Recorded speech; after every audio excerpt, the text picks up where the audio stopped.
Okay, let me show you how you create power when you actually swing. So let me just make sure you understand this. So what really happens is you create power from the ground up.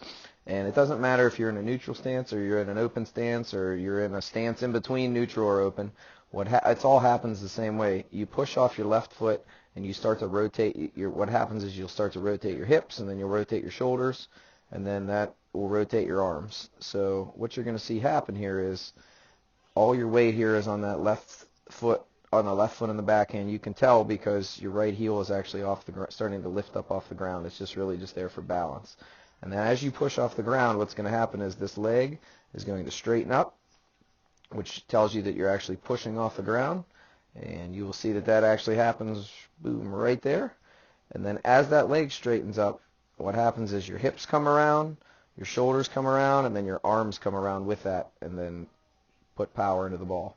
And you can see that is exactly what happens. You can see how your hips come around, your shoulders come around, and then boom, right there in the racket. And you're doing something really great here.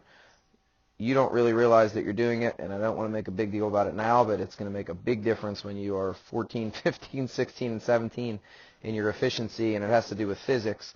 And your parents might understand this, but it'll be tough for you to understand. But your arms are straight, which means they're as far away from your body as they possibly can be, which means that you are transferring as much power as you can to the ball. If your elbows were bent, the racket would be closer to you, and you would not have as much leverage on the ball. But you don't really have to worry about that too much right now. Just realize that you are doing a great job pushing off the ground, hips rotate, shoulders rotate, then you go around and hit that ball, and you're doing good.